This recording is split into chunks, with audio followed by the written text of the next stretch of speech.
Bona tarda, oxigenats. Estem a la Serra del Montnegre. I aquest personatge que acaba de passar per aquí davant és el Calosoma Xicofanta, que és l'enemic número 1 de l'oruga peluda. No només parlarem d'això, sinó de xivitones, de libèl·lules viatgeres, d'estornells rosats i d'aquesta. La cuca peluda del sud. Som-hi!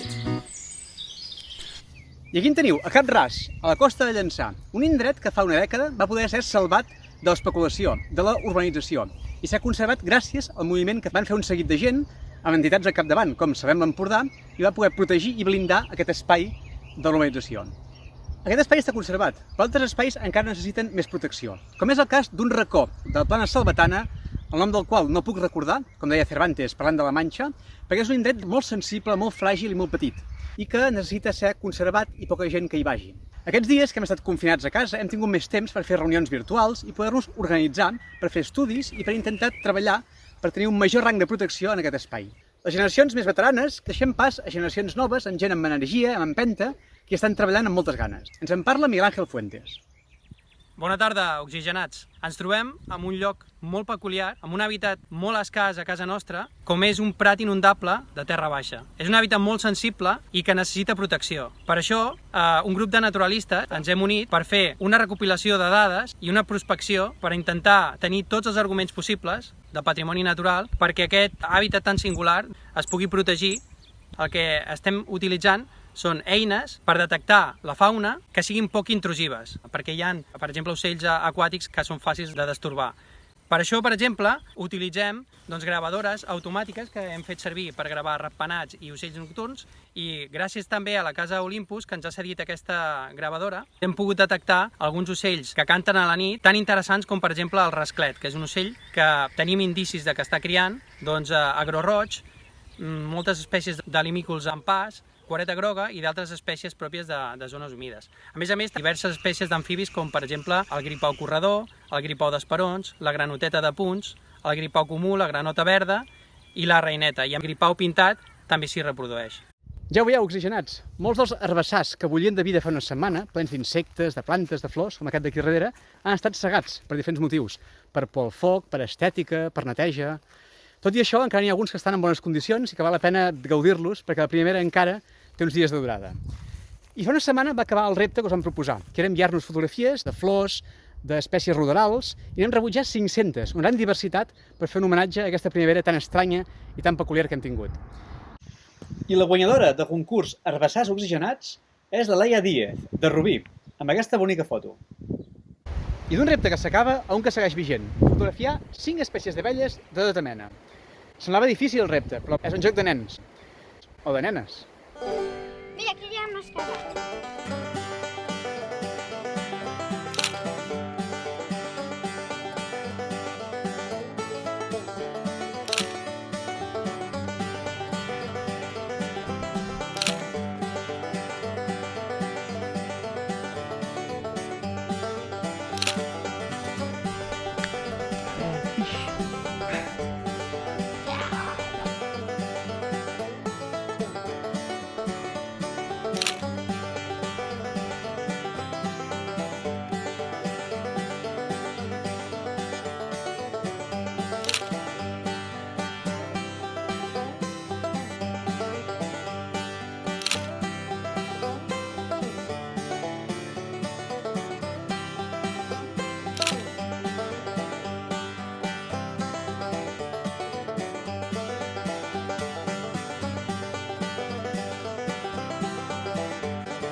Marieta.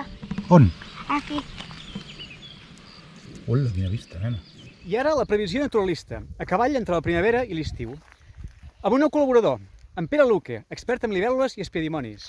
Benvingut a la previsió naturalista. Pere.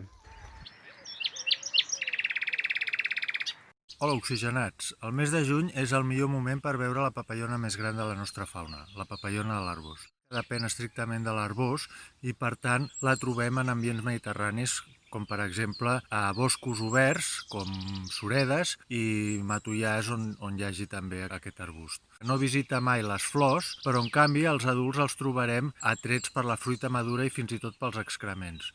Una altra particularitat és que els mascles es concentren a les carenes i a dalt dels cims, on fan territoris i uns vols molt espectaculars. El mes de juny és també el moment en què es concentra la única generació de la marroneta de l'alzina, que és una papallona de mida petita, molt fosca, que acostuma a ser l'espècie de papallona més abundant. És una papallona que viu en alzinars, les seves erugues mengen a les fulles d'alzina, de garric, de suro, i podem veure a vegades centenars d'exemplars libant de les flors dels esbarzers. Aquests dies de primavera comencem a veure els primers odonats i un dels odonats més comuns i més fàcils de veure és el pissaví nervat Simpetrum foscolombi. És una espècie que la podem trobar arreu del país, és de fet una de les espècies més comunes de Catalunya, des de les zones litorals fins a basses, rius de mitjana i alta muntanya. També és una espècie migradora en la qual la podem trobar inclús en llocs allunyats on no n'hi ha aigua en principi a tot arreu del país. De la mateixa manera que va passar a la primavera de 2018, es preveu durant els propers dies una entrada important d'estronell rosat, una espècie accidental a Catalunya que cria principalment a l'Àsia Central i en alguns punts de l'est d'Europa. Ja s'ha vist grups grossos a Itàlia, Àustria i a França, i a casa nostra alguns exemplars a l'Empordà, la Selva, el Baix Llobregat i les Garrigues. Estigueu-ne pendents! La xivita comença el seu viatge de tornada cap al sud durant la primera setmana de juny. Probablement aquests ocells tan primerencs hagin arribat a les seves zones de nidificació, al centre i al nord d'Europa, no hagin pogut criar per la raó que sigui i hagin començat, per tant, la migració postnupcial cap al sud altre cop. La xivita, de que ens parlava ara en Xavier Riera, és molt bonica, però de bon confondre amb la xivitona. No només pel nom, sinó perquè comparteix similituds físiques i hàbitat. Ens en parla més Antoni, que ens il·lustrarà sobre xivita i xivitona. Anem a veure si distingim la xivita de la xivitona, que són molt punyeteres, perquè no només el nom s'assembla, sinó que elles també. I aquí al riu, a vora el Fluvià, tenim totes dues alhora i és un bon lloc on veure-les i intentar distingir-les, a veure si ens en sortim i fins i tot dibuixar-les. De fet, per distingir-les, són de mida molt similars, una i l'altra, una mica més gran la xivita, però el que a mi almenys m'ajuda a distingir-les és aquesta franja, aquesta taca fosca del pit, que en el cas de la xivitona li fa una falca blanca molt ben marcada, amb un límit molt clar, entre l'ala i la taca del pit, això d'aquí, i en canvi, en la balona, el contorn d'aquesta taca del pit és més arrodonit, no fa aquesta gran falca blanca. I un altre tret per distingir-les en vol és que la xivitona té les ales fosques amb una franja alar blanca molt evident i la cua fosca amb els laterals blancs, i en canvi la xivita és tota ala fosca, també per sota, totes les ales enterament fosques i la cua blanca menys l'extrem una mica fosc, i les putetes que li surten per darrere, i això ajuda a distingir-les. Estem en un alzinar al Montnegre i sembla que estiguem en una roureda de tardor. La causant d'aquesta defoliació és l'eruga peluda d'una papallona poc vistosa que es diu Limantia dispar. Ja l'any passat, un boom d'aquestes orugues va provocar que es quedessin despullats boscos de Montnegre Corredor i de la falda del Montseny. Però com solucionar aquest tema?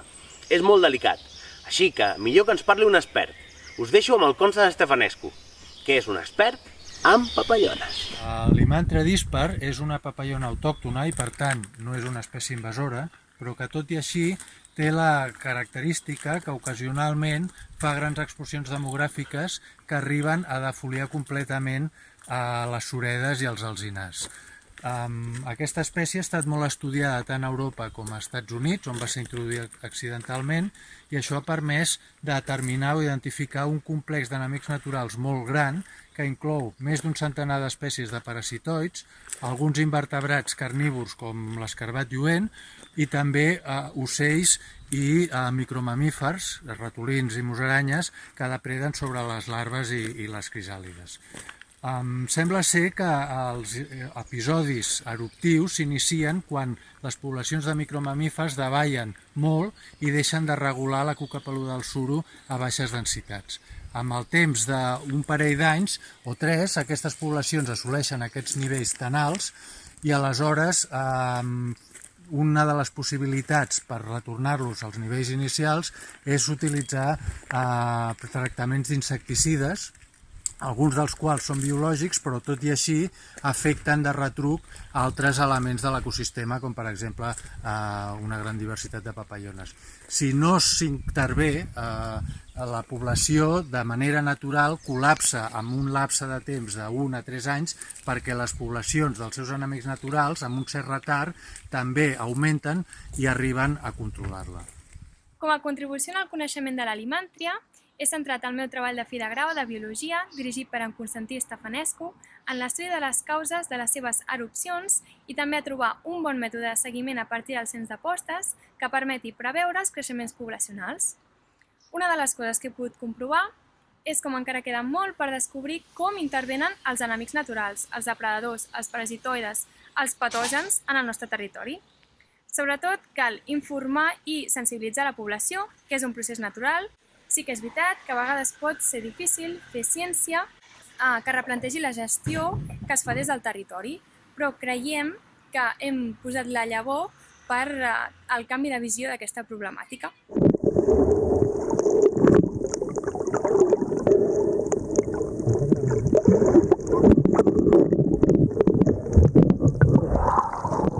Hola, oxigenats!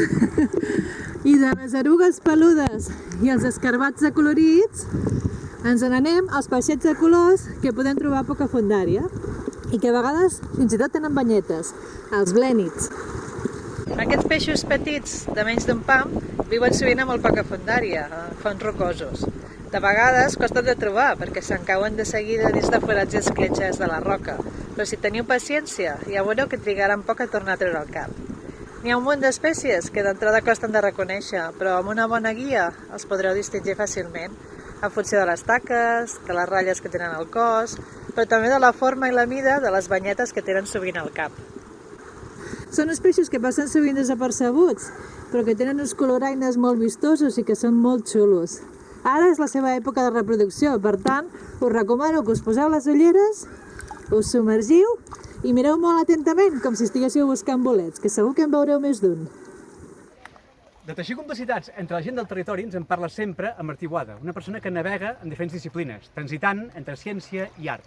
Ens en fa un tast ell mateix, de l'exposició Forest Art al Museu de Cardedeu. I parlant d'exposicions, una també de molt interessant, d'en Jaume Ramot i Sergi del Rio, al Museu del Suro de Palafrugell, Art i Natura arran de bosc. Això és una metàfora, en art. És la resta d'un arbre tallat, però és una metàfora sobretot de com el sistema urbà, que és aquesta estructura gris, vertical, horitzontal, i que va avançant cap a aquesta natura en la metàfora de l'arc de Sant Martí, i que en expansió aquest model va devorant, va fagocitant aquest medi. Un medi que veiem que el podem ajudar a entendre no a través de la ciència estrictament, ni del coneixement popular, que és tan important, sinó també a través de l'art. Aquest és un exemple. Ara estem treballant amb diferents restes d'arbres tallats. Això és un avet de Douglas, que fixeu-vos quina cosa més curiosa. Té un llavi que va tancant la soca, que intenta tancar la ferida de l'efecte de la tala, ara que ja és mort tanmateix. Però és una metàfora, però que alhora ens dona una informació realment molt interessant. Bona tarda, oxigenats. Des del Museu del Suro de Palafrugell, el meu company Sergi del Rio i jo, Jaume Ramot, us volem convidar i presentar l'exposició de pintura naturalista que hi tenim exposada. Bàsicament veureu el treball que hem aconseguit sortint al camp amb els pinzells. Esperem que us agradi i que la gaudiu tant com nosaltres hem gaudit pintant-la. Adeu! I un penúltim contingut bonic de darrera hora. Ja ha nascut el primer poll d'àguila calçada del niu que té una webcam en els ports. Si recordeu, els seguim des que estàvem confinats amb prismàtics al terrat. Ens l'envien des del Parc Natural. I els agraïm la primícia. I us convidem a seguir-lo a través de YouTube i de la pròpia web del parc.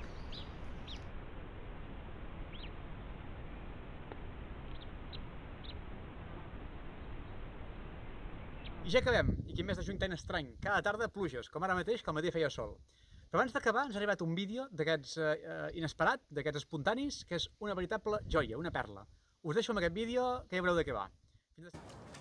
Mireu quines imatges he pogut gravar avui, de bon matí, mentre passejava per el camí de ronda de S'Agaró, a la platja del Racó. He vist una situació molt original que no m'havia trobat mai. I he tret unes imatges, espero que us agradin. veureu com al matí tots els animals tenen ganes d'esmorzar.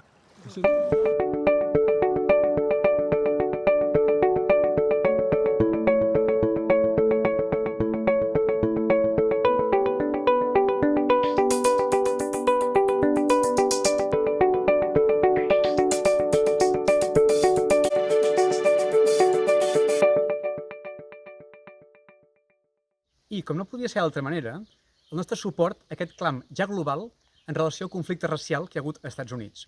I potser no ho sabeu, però una de les espurnes que ho va iniciar tot va ser un conflicte que va tenir un ornitòleg negre que estava mirant ocells al bell mig de Central Park, a Nova York. Per tant, acabarem amb negre.